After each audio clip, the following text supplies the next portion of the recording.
This video sponsored by Educute Course. The struggle to find courses that truly speak your language, it's finally over.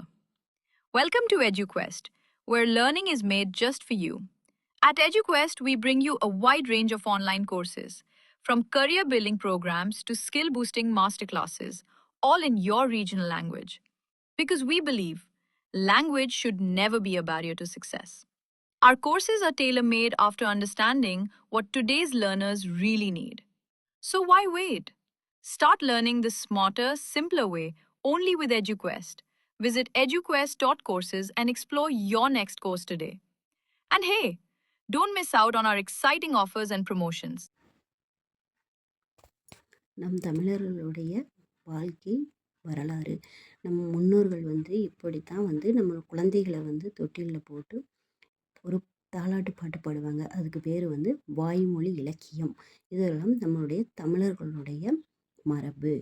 இந்த ஏட்டில் எழுத வைக்கப்படாமல் நம்ம குழந்தைகளுக்காக பாடும் பாட்டு இது வாய்மொழி இலக்கியம். நம்ம எழுதி வச்சு பாட்டு பாடுறது அதை பாடல்னு சொல்லுவோம். இது பாடல் கிடையாது. இது நம்ம குழந்தைகளுக்காக தூங்க வைக்கிறதுக்காக நம்ம மனசில் தோன்றதை நம்ம வாய்மொழியமாக பாடுறது. அதனால தான் இதை வாய்மொழி இலக்கியம் அப்படின்னு சொல்லி அப்போ அந்த காலத்து சங்கப்புலவர்கள் எல்லாம் இந்த மாதிரி பேர் வச்சுருக்காங்க. இன்னும் இதே மாதிரியே பாடல்கள் இருக்குது. ஆனால் நிறைய மாறி மாறி இந்த காலத்துக்கு தகுந்த மாதிரி மாறி வந்திருக்கு. இது நம் தமிழர்களுடைய பண்பாடு. ஏதாவது போகி பண்டிகை பொங்கல் பண்டிகை அன்று நாம் தினமும் பாடுபட்டு சம்பாதிச்ச அந்த அதாவது ஆடியில் நெல் விதைப்பாங்க. தையில் அறுவடை பண்ணுவாங்க. அந்த அறுவடை பண்ண நெல்லை வச்சு புதுசாக முதலாக கதிரவனுக்கு பொங்கல் வச்சு நம்ம வெளியில் சூரியனுக்காக நம்ம கும்பிட்டு அதுக்குண்டான பழங்கள் நம்ம இயற்கையில் விளைஞ்ச பழங்கள், கரும்பு, பூசணி எல்லாமே வச்சு அதை சாப்பாடு வச்சு அந்த ஆண்டவனுக்காக பொங்கலை வச்சு வெண்பொங்கல், அந்த சக்கரை பொங்கல் அப்படிங்கிறதெல்லாம் வச்சு நம்ம படைக்கிறது தான் நம்மளுடைய தமிழர்களுடைய பண்பாடு.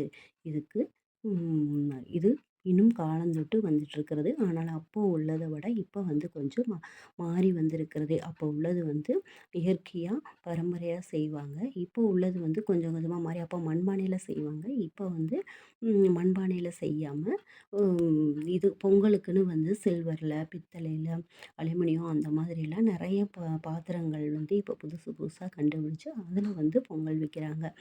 ஆனால் முறை ஒன்று தான். அந்த ஆடியில் விதைச்சு தையில் அறுவடை பண்ணி அதில் பொங்கல் வைக்கிறதுல எந்த மாற்றமும் இல்லாமல் நம்மளுடைய நாடு எப்பொழுதும் ஒரே மாதிரியாக இருக்குது.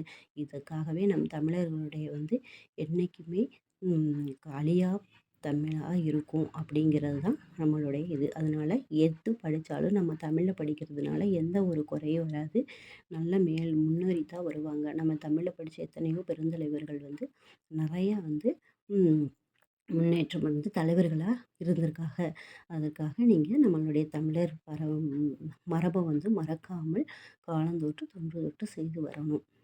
இதுதான் எங்களுடைய ஆசை. இது உங்களுக்கு பிடிச்சிருந்துச்சுன்னா, இது எத்தனை பேர்த்துக்கு இது உங்களுக்கு பிடிச்சிருந்துச்சுன்னா லைக் பண்ணுங்கள், ஷேர் பண்ணுங்கள், கமெண்ட் பண்ணுங்கள்.